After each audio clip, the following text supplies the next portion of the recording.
পশ্চিমবঙ্গ উচ্চ মাধ্যমিক শিক্ষা সংসদের একাদশ শ্রেণীর সিলেবাস চেঞ্জ হয়েছে। আগে ছিল 2 বছরের, মানে 11 এক বছর, 12 এক বছর, কিন্তু এবছর থেকে সম্পূর্ণ চেঞ্জ হয়ে গেছে।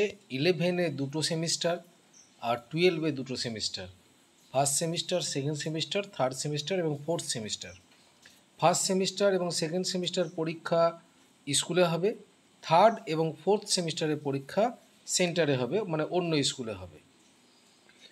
এখন উচ্চ মাধ্যমিকের নম্বরটা নম্বরটা ধরা হবে 12-এর 2টো সেমিস্টারের উপর ভিত্তি করে, নম্বরের উপর ভিত্তি করে। তো এবারের পরীক্ষার নম্বর বিভাজনটা অনেকটাই চেঞ্জ হয়ে গেছে।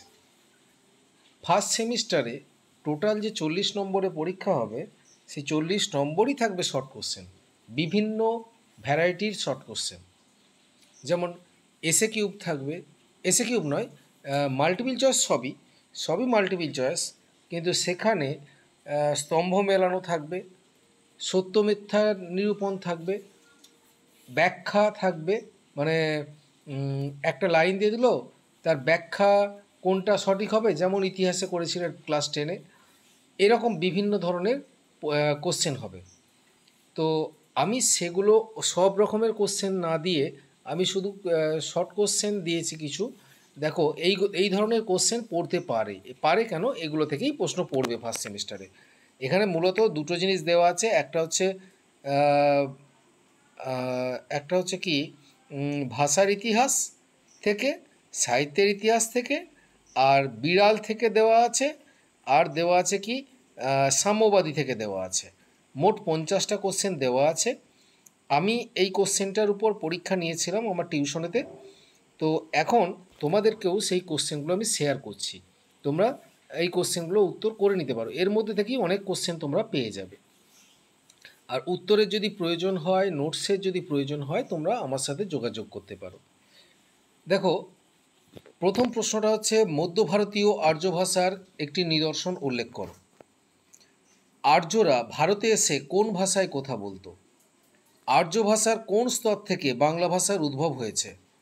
প্রকৃত অর্থে বাংলা ভাষার জননী কাকে বলা যায়? রাঢ়ী উপভাষার এলাকা উল্লেখ করো। আনুনাসিক ধ্বনির ব্যবহার কোন উপভাষায় দেখা যায়? আইপিএ কি?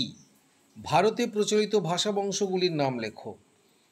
প্রাচীন ভারতীয় আর্য ভাষার ভাষাতাত্ত্বিক নাম কি? এসপেরান্তো কি? একটি মিশ্র ভাষার নাম লেখো। অলচিকি কি? অন্ধকারময় যুগ কোন সময়কে বলা হয়? রামায়ণের শ্রেষ্ঠ অনুবাদক কে? কাশিরাম দাস কে ছিলেন? ভাগবতের শ্রেষ্ঠ অনুবাদক কে? গুণরাজ খান কার উপাধি?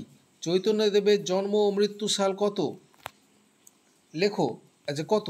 চৈতন্য পূর্ববর্তী দুজন বৈষ্ণব কবির নাম লেখো। চৈতন্য সমসাময়িক দুজন বৈষ্ণব কবির নাম লেখো। ঘনরাম চক্রবর্তী কে ছিলেন?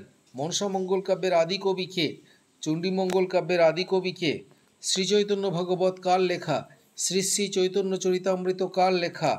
বিড়াল প্রবন্ধটির মূল গ্রন্থের নাম কি? সাম্যবাদী কবিতার মূল গ্রন্থের নাম কি? চারপাই কথার অর্থ কি? মার্জাট্টির মতে পরম ধর্ম কি? চিরাগত প্রথাটি কি? হুঁকা হাতে কমলাকান্ত কি ভাবছিলেন?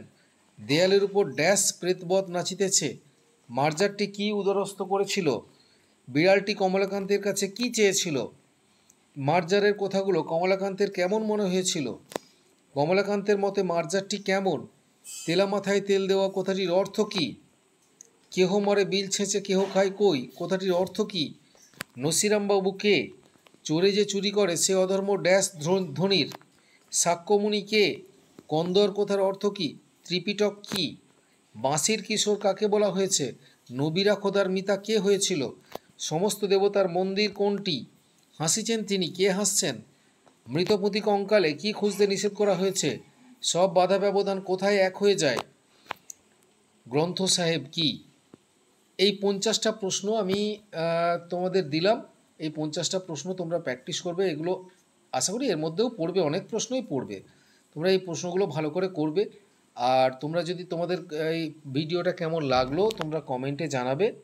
আর বলবে তোমাদের যদি আরও কিছু প্রশ্নের প্রয়োজন হয় তোমরা আমাকে মেসেজ করতে পারো, বা ফোন কল করতে পারো, বা হোয়াটসঅ্যাপ করতে পারো।